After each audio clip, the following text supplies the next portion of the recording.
Hello, Assalamu alaikum to listeners of IFC FM Karachi Radio. سمی کیسر خان کے ساتھ آج کی اسپیشل ٹرانسمیشن شب معراج النبی صلی اللہ تعالی علیہ وسلم آپ کی پیش خدمت ہے. آپ سن رہے ہیں اپنے ہوسٹ سمی کیسر خان کو.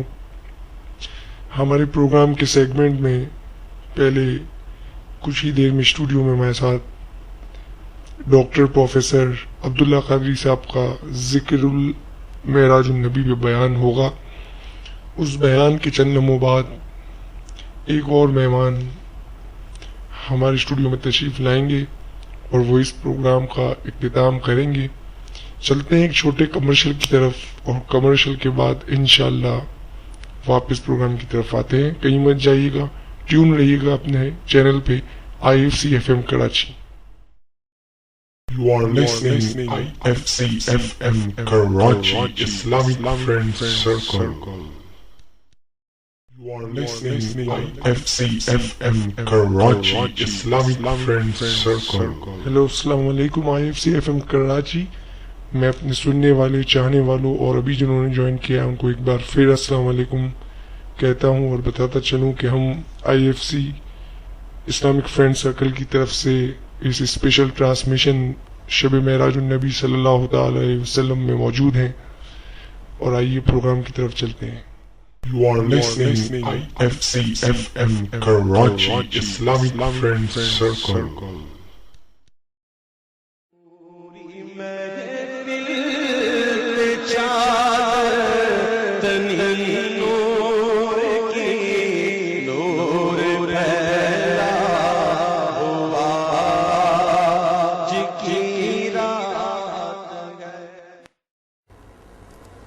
الحمد لله نحمده ونستعينه ونستغفره ونؤمن به ونتوكل عليه ونعوذ بالله من شرور أنفسنا ومن سيئات أعمالنا. من يهد الله فلا مضل له ومن يضلله فلا هادي له ونشهد أن لا إله إلا الله وحده لا شريك له ونشهد أن سيدنا ومولانا محمدا عبده ورسوله.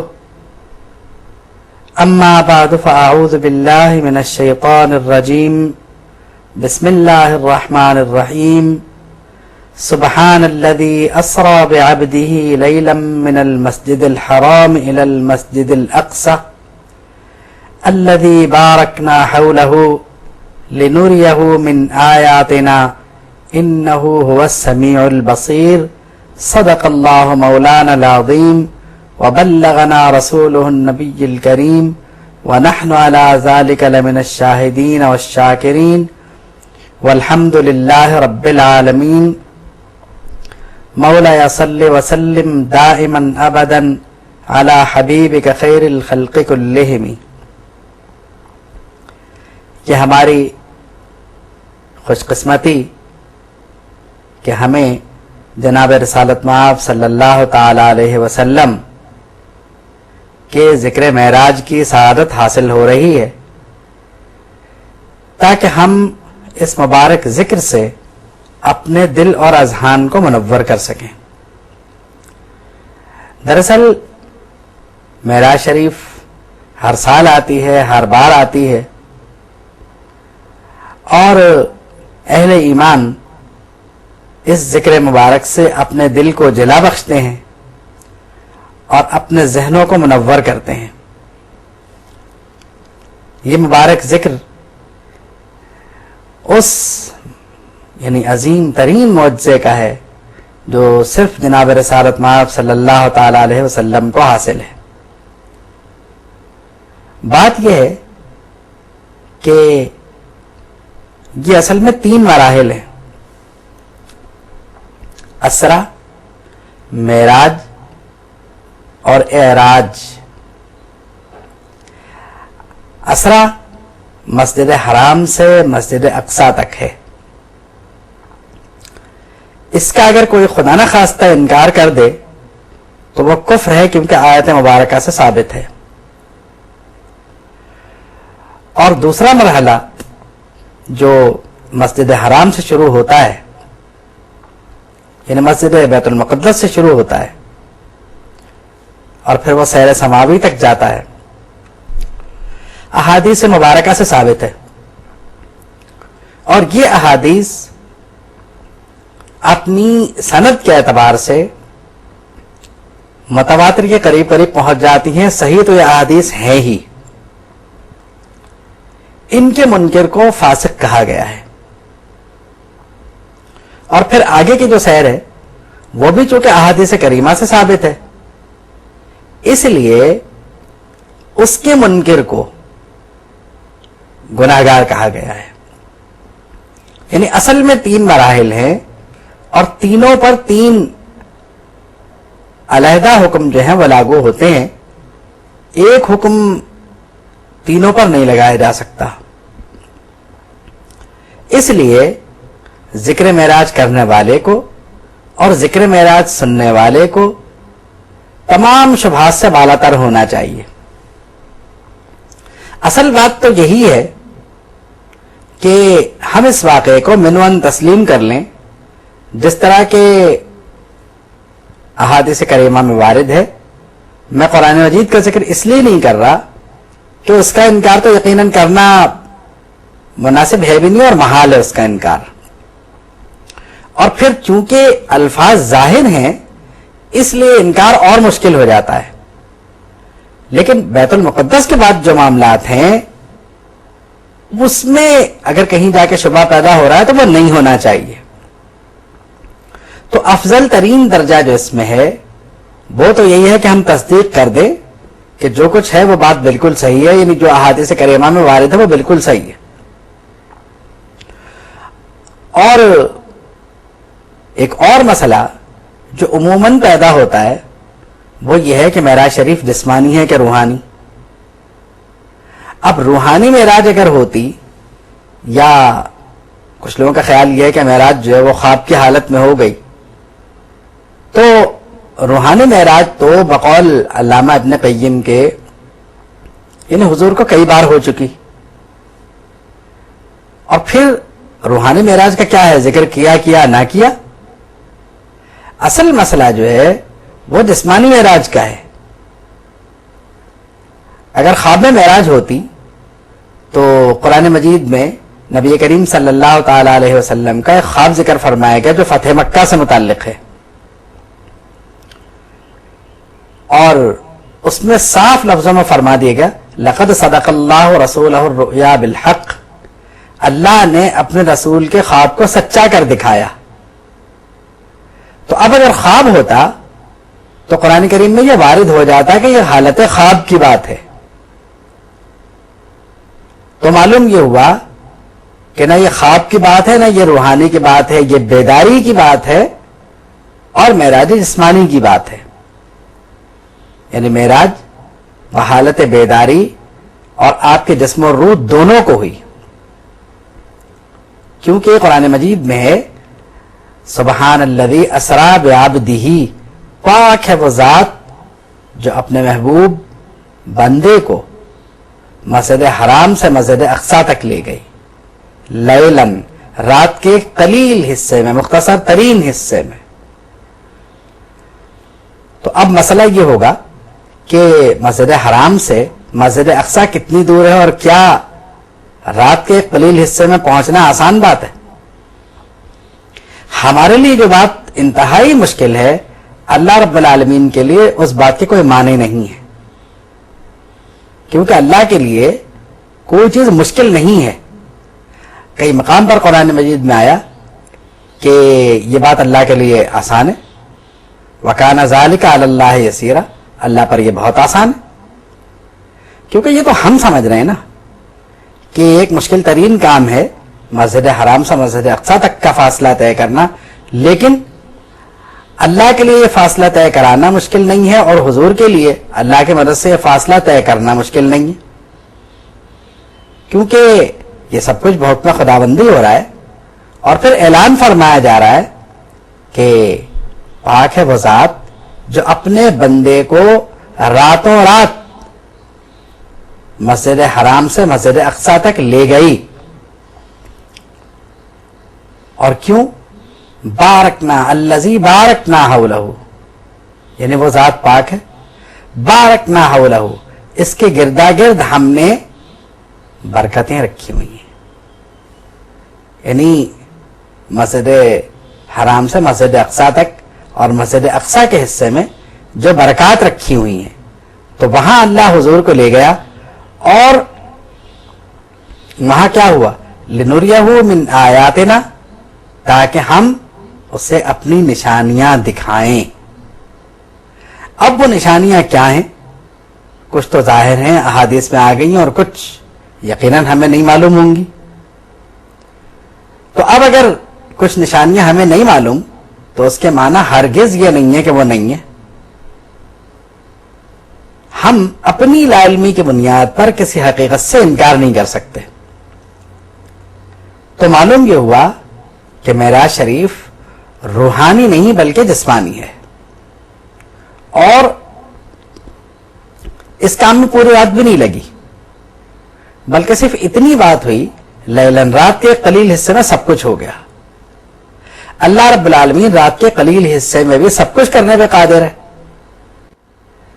اس لیے کہ اب اس کی کیفیت کیا ہوگی، وقت رک جائے گا، جو کچھ بھی وہاں پہ ہوگا۔ اب یہ لیلن جو ہے چونکہ نکرہ ہے، اور نکرہ عموم کا فائدہ دیتا ہے، تو عام کا فائدہ حاصل کرتے ہوئے اب ہم مزید اس پہ یہ نہیں کہ رات کا کون سا حصہ تھا یا کس پہر میں حضور تشریف لے گئے وہاں پر۔ تو معراج کا جو ذکر ہے یہ دلوں کو منور کرنے، ذہنوں کو منور کرنے کے لیے، اور جناب رسالت مآب صلی اللہ تعالی علیہ وسلم کی محبت کو دل میں اور یعنی بڑھانے کے لیے انتہائی اہمیت کا حامل ہے، کیونکہ قرآن مجید کی آیت تلاوت کی گئی، لہذا اسی کے گرد و پیش میں بات رہے گی۔ بات یہ ہے کہ ذکر معراج امت کے لیے اس لیے اہم ہے کہ ان کے نبی کو ایک عظمت حاصل ہوئی، تو اب اگر حضور کو اللہ کوئی شرف عطا فرمائے اور اس پر امت خوش ہو تو کوئی اس میں یعنی جسے کہنا چاہیے کہ بڑی عظمت کی بات ہے۔ یہ تو مطلب یہ ہے کہ اس بات پر فخر کرنا کہ حضور کو اللہ نے معراج عطا فرمائی، یہ بڑی عظیم بات ہے، اور بڑی جسے کہنا چاہیے کہ نبی کریم صلی اللہ تعالی علیہ وسلم سے محبت کی علامت ہے، کیونکہ اگر ہم یہ نہ کریں تو کئی چیزیں اس سے رک جاتی ہیں۔ ذکر معراج کرنے سے کچھ فوائد جو حاصل ہوتے ہیں، ایک تو یہ ہے اس میں سے کہ نبی کریم صلی اللہ تعالی علیہ وسلم کے ذکر کا چرچا ہوتا ہے، آپ کا ذکر بلند ہوتا ہے، اور دوسرا اس میں یہ ہوتا ہے کہ اسلام کی تبلیغ کا پہلو موجود ہے۔ اگر کسی سے یہ کہا جائے کہ ہم ذکر معراج شریف اس لیے کر رہے ہیں کہ اسلام کی شوکت کو بلند کیا جائے اور اسلام کا پیغام کو عام کیا جائے، تو کسی کو بھی اعتراض نہیں ہوگا اور ہونا بھی نہیں چاہیے۔ وجہ یہ ہے کہ اسلام کی تبلیغ کے یہی تو مواقع ہیں، اگر ان مواقع کو ہم نے گنوا دیا تو پھر تو بات کچھ بھی نہیں بنی۔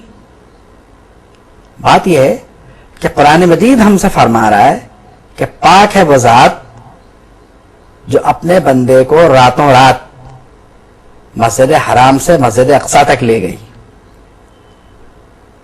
جس کے گردا گرد ہم نے برکتیں رکھی ہوئی ہیں، اور اس لیے بھی کہ تاکہ ہم اسے اپنی نشانیاں دکھائیں، اور وہ سنتا اور جانتا ہے۔ معراج شریف کے بارے میں یوں تو کئی احادیث مروی ہیں اور کئی طریقے آئے ہیں، کئی لوگوں نے کئی حکمتیں تلاش کی ہیں اس میں۔ ایک حکمت تو لوگ یہ بتاتے ہیں کہ معراج کی وجہ شاید یہ ہے کہ حضور جب طائف سے تشریف لائے تو آپ انتہائی غمگین تھے، اور آپ کی تسلی کے لیے یعنی آپ کو معراج کرائی گئی تاکہ آپ مشاہدات قدرت کو دیکھ لیں، اور یعنی کفار کی جو ایذا رسانیاں ہیں ان سے آپ کو جو اذیت ہوئی، جو تکلیف ہوئی، اللہ کی رحمت سے وہ دور ہو جائے۔ اور بھی کئی وجوہات ہیں یعنی زیادہ تر لوگ اسی بات کی طرف گئے ہیں کہ نبی کریم صلی اللہ تعالی علیہ وسلم کی جو ظاہری حالت اس وقت تھی وہ شاید اس وجہ سے بھی کہ حضرت خدیجہ الکبریٰ رضی اللہ تعالیٰ عنہ کی وفات ہو چکی تھی اور دیگر معاملات تھے، تو آپ کو یعنی ان حالات میں معراج شریف کرائی گئی۔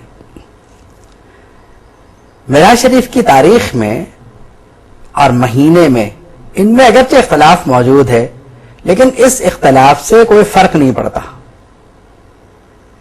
اصل میں اختلاف کی وجہ یہ بھی ہو سکتی ہے، یعنی کئی وجوہات ہو سکتی ہے اختلاف کی، تو اختلاف کی ایک وجہ یہ بھی ہو سکتی ہے کہ عربوں میں چونکہ سن کا تاریخ کا اس طرح پراپر رواج نہیں تھا وہاں پہ، تو ان کے لیے یاد رکھنا مشکل ہوتا تھا کہ کون سا سن اور کیا، تو ایک وجہ تو یہ ہو سکتی ہے۔ وہ واقعات کو جوڑ کے اندازہ لگا لیا کرتے تھے کہ یہ واقعہ اگر اس وقت ہوا تھا تو اس کے اتنے سال بعد یہ واقعہ ہو رہا ہے۔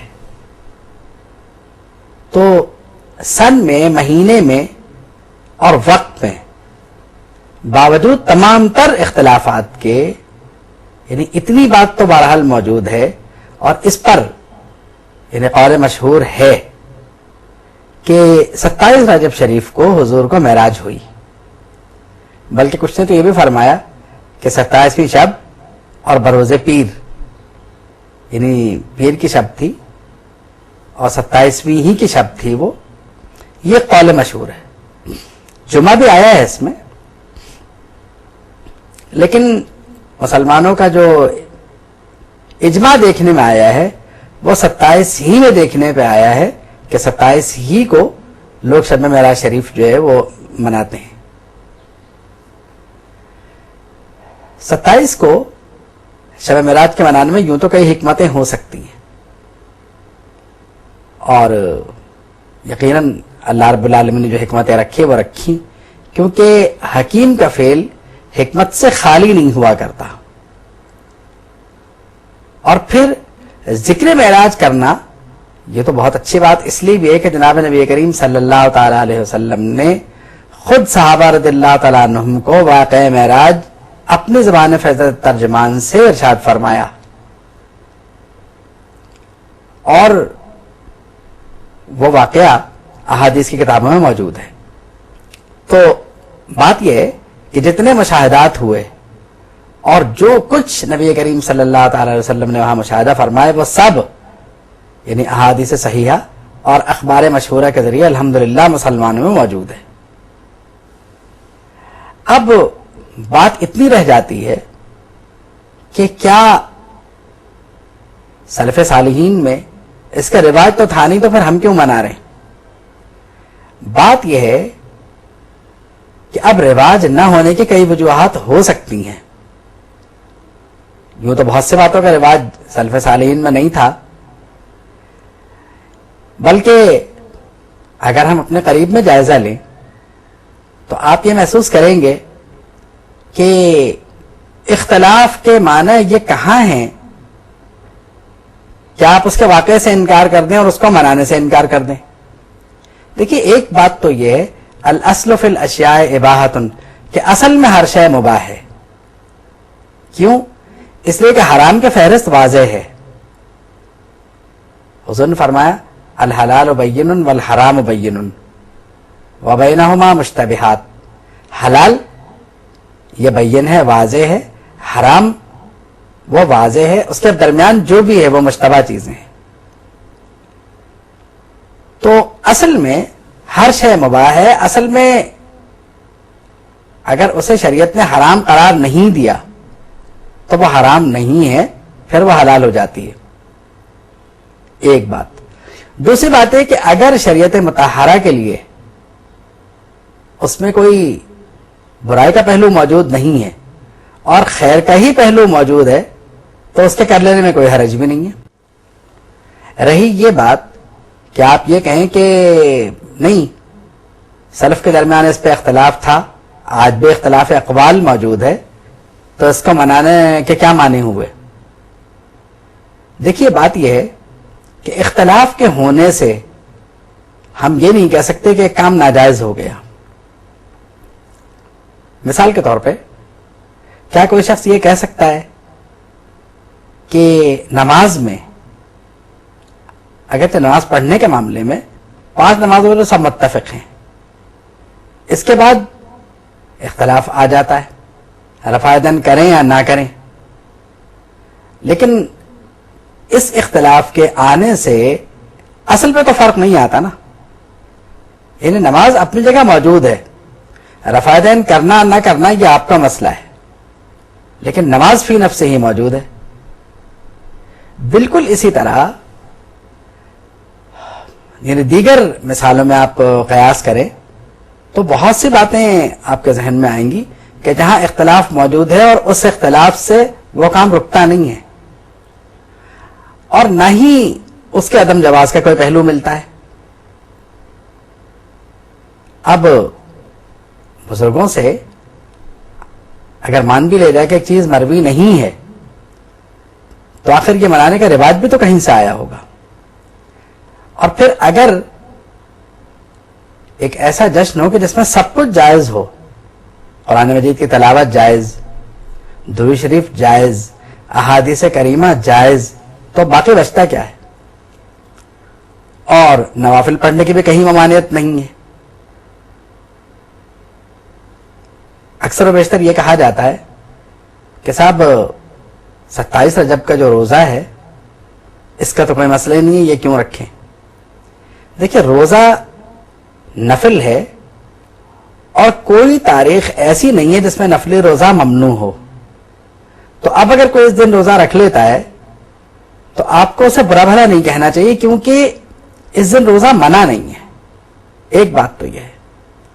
پھر غوث اعظم رحمت اللہ تعالی علیہ نے غنیۃ الطالبین میں جو حدیث لی ہے 27ویں رجب کے روزے کی، وہ حضرت ابو ہریرہ سے روایت ہے.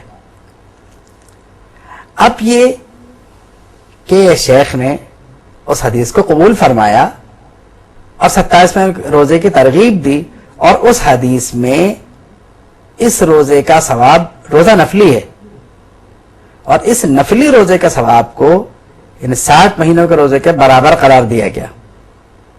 اب یہ کہ حدیث شریف تو اپنے مقام پر ہے، ثواب بھی اسے ملے گا تو وہ نفلی روزوں ہی کا ملے گا، فرض اپنی جگہ موجود رہے گا.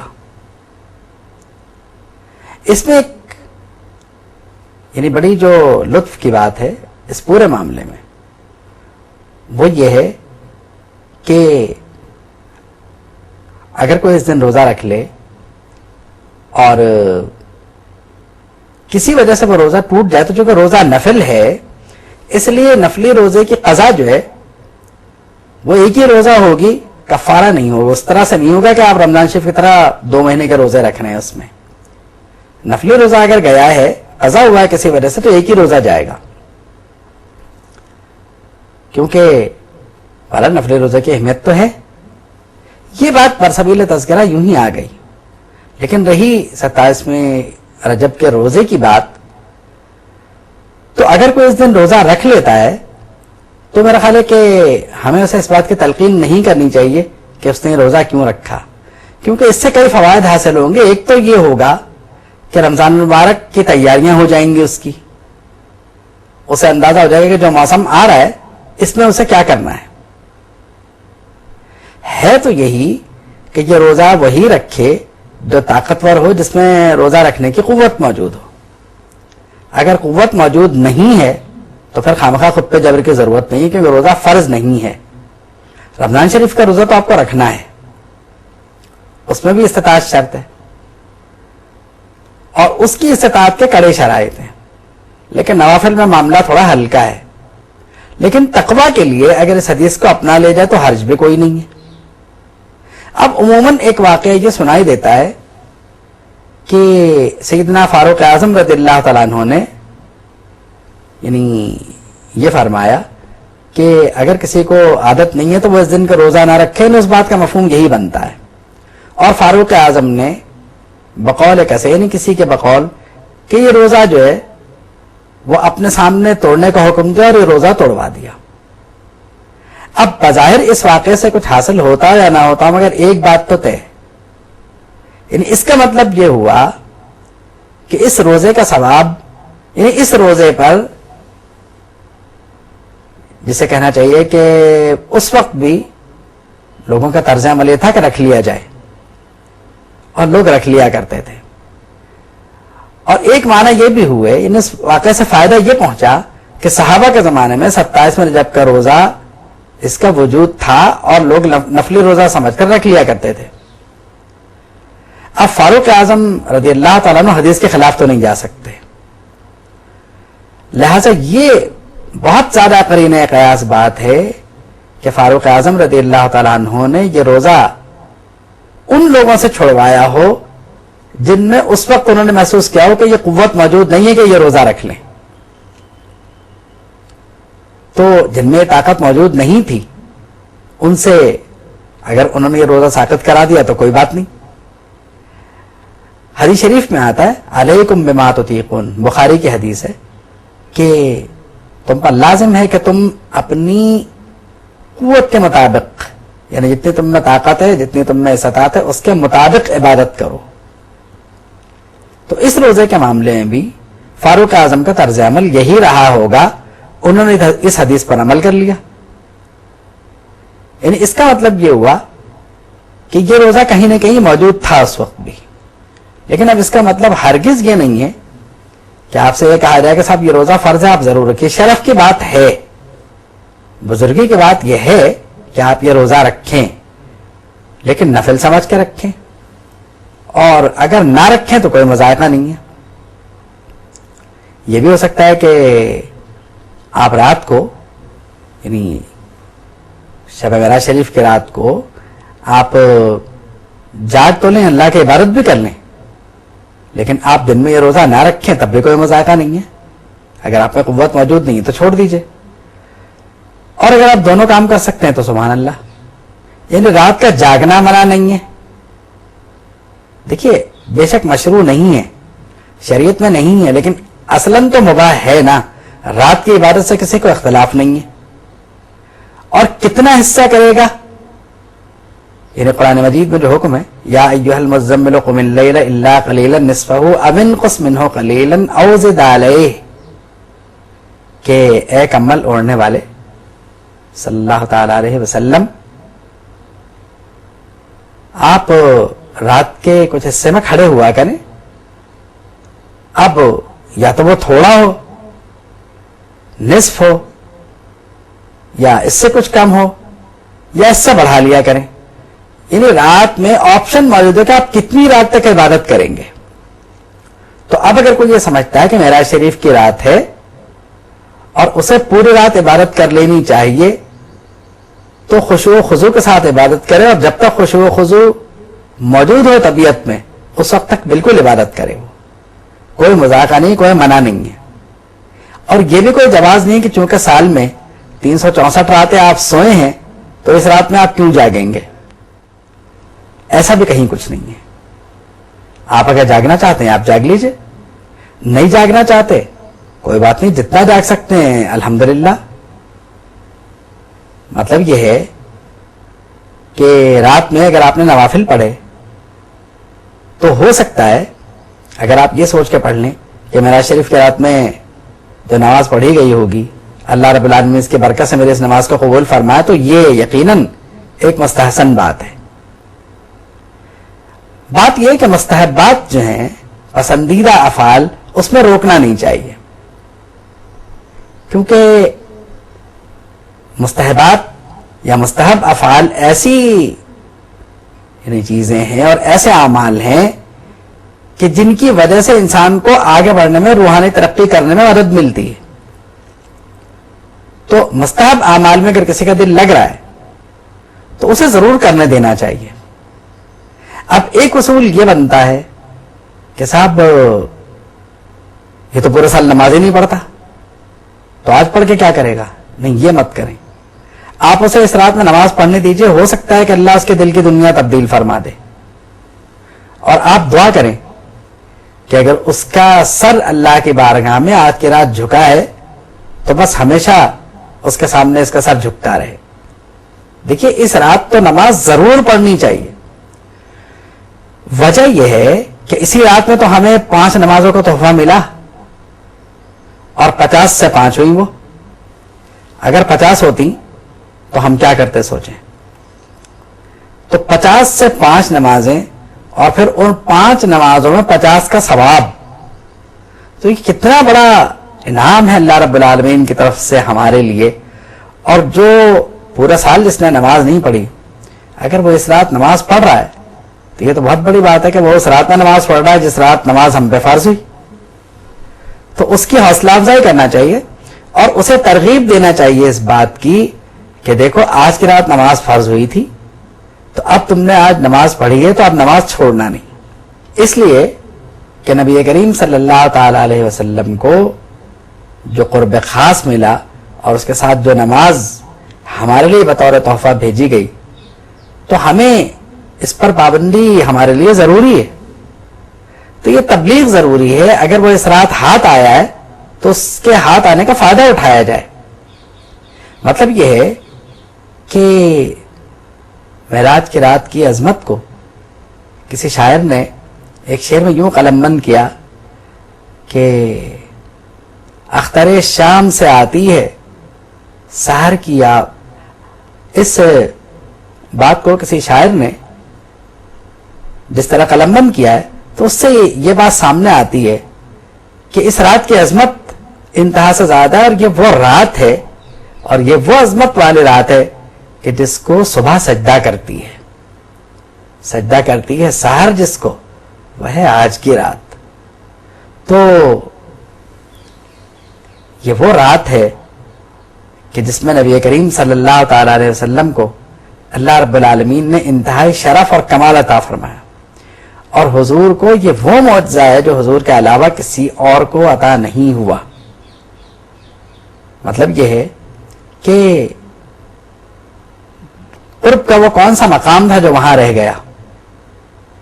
الحمدللہ قرب کے تمام منازل طے کرا دی گئیں, اور جس طرح حضور نے معراج کا ذکر تفصیل سے فرمایا کہ کس طرح سے نبی کریم صلی اللہ تعالی علیہ وسلم کو یعنی خانہ کعبہ کے پاس آپ آرام فرما رہے تھے حتیم کے مقام پر, تو پھر کس طرح سے آپ کو جگایا گیا. اب اس میں مختلف روایات ہیں, کسی بھی روایت پر اعتبار کر کے بعض روایت پر تنقید بھی کی گئی ہے, لیکن اگر حتیم والی روایت کو لے لیا جائے, کیونکہ احادیث میں اس کا ذکر بھی موجود ہے, اور پھر کس طرح آپ کو جگایا گیا, کس طرح آپ کا شق صدر ہوا, اور شق صدر میں کیا کیا حکمتیں تھیں. مطلب معراج شریف کا جو واقعہ ہے یہ تو ایسا ہے کہ آپ جتنی تفصیل سے چاہیں اس کا ذکر کریں, اور جتنی تفصیل سے آپ چاہیں اس میں جن لوگوں کو شبہ ہے ان کے شبہات کا جواب بھی دیں آپ. کیوں؟ اس لیے کہ انسان ہے. اب اگر اس زمانے میں جس زمانے میں اس معراج کا حضور نے اظہار فرمایا, وہاں پر اگر مسائل پیدا ہوئے اور وہاں کفار نے نئے نئے مسائل پیدا کیے, اور آخر میں کفار نے یہی کہا نا کہ یہ جادو ہے اور یہ جادوگر ہیں, حالانکہ بات یہ نہیں تھی.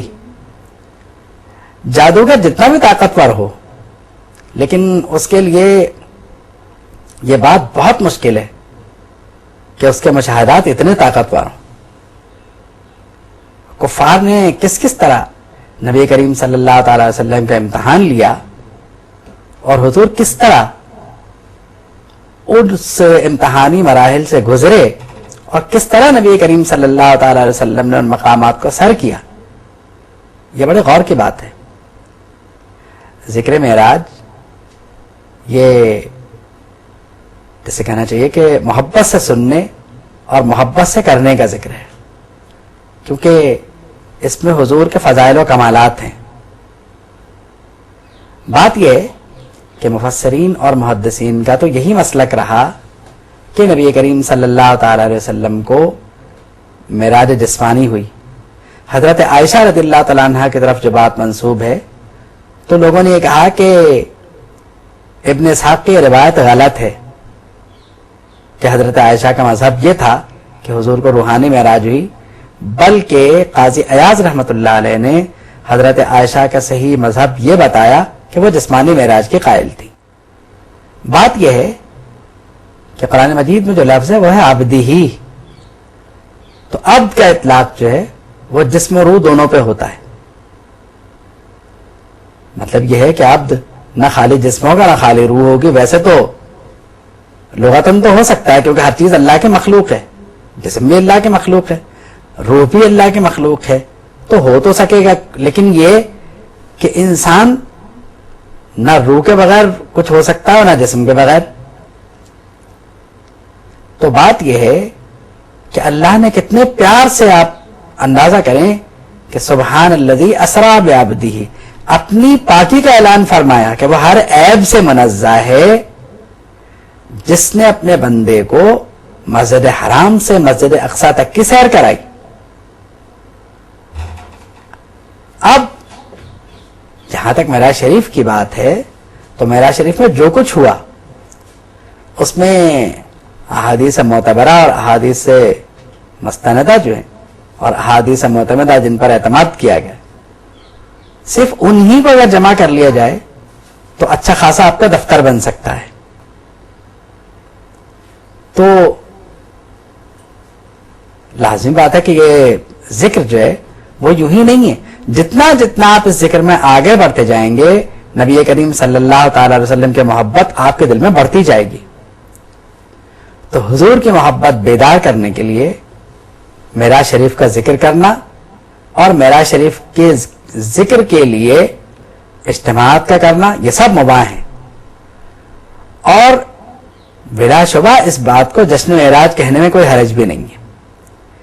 اور معراج شریف صرف ہم ہی نہیں منا رہے، یہ مختلف زمانوں میں رائج رہا ہے اور بزرگوں نے اس کو منایا ہے۔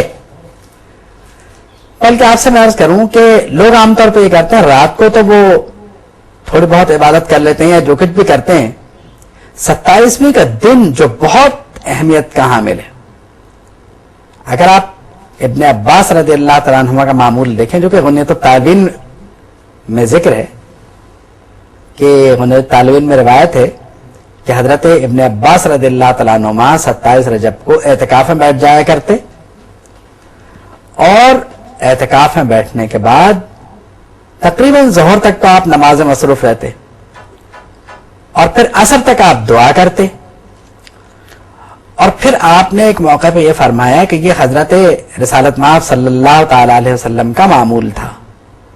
تو کبھی کبھی ایسا بھی ہوتا ہے کہ کسی عمل کے پیچھے کوئی حدیث پوشیدہ ہوتی ہے جو ہمیں نہیں معلوم ہوتی، ہم اپنی غفلت کا اعتراف کرنے کے بجائے ہم کہتے ہیں کہ حدیث سے عمل ثابت نہیں ہے۔ تو بات یہ کہ یہ نہیں کہنا چاہیے، بلکہ ہمیں غور کرنا چاہیے کہ کہیں ایسا تو نہیں ہے کہ اس کے وجہ کوئی حدیث پوشیدہ اور یہ عمل حدیث کے مطابق ہے اور ہم اس کی نفی کر کے گناہگار ہو جائیں۔ پھر آپ ایک موقع پہ دیکھیں تو نبی کریم صلی اللہ تعالی وسلم کے معراج شریف میں جتنے حکمتیں پوشیدہ ہیں ابھی تو ان پر گفتگو ہوئی ہی نہیں ہے۔ مجھے اعتراف ہے کہ ذکر معراج جس طرح ہونا چاہیے اس کا حق ادا نہیں ہو سکا۔ اللہ رب العالمین ہمیں اس ذکر مبارک کو کرنے کی، اس ذکر مبارک کو سننے کی، اور اس میں موجود پیغام پر اور اس میں موجود جو حکمتیں ہیں ان پر عمل کی توفیق عطا فرمائے، اور نبی کریم صلی اللہ تعالی علیہ وسلم کی حد درجہ محبت ہمیں عطا فرمائے۔ اور میں سمجھتا ہوں کہ ہر رات میں، یعنی اگر ٹھیک ہے اتنا بھی مان لیں کہ ذکر یعنی شب معراج شریف جو ہے اس کے معمولات کہیں نہیں آئے، لیکن آپ یہ یقین رکھیں کہ آپ اللہ سے خلوص سے جب بھی دعا مانگیں گے وہ یقیناً قبول ہوگی۔ نبی کریم صلی اللہ تعالی علیہ وسلم کے لیے شب معراج شریف انتہائی افضلیت کے حامل ہے، اور امت اس میں یعنی اس مبارک رات میں جو جشن مناتی ہے وہ اللہ رب العالمین کا اس بات پر شکر ادا کرنے کے لیے مناتی ہے کہ ہمیں ایسے نبی کی امت میں بنایا جس کو اللہ رب العالمین نے یہ فضیلت عطا فرمائی. وآخر دعوانا ان الحمد للہ رب العالمین. You are listening IFC FM Karachi Islamic Friends Circle.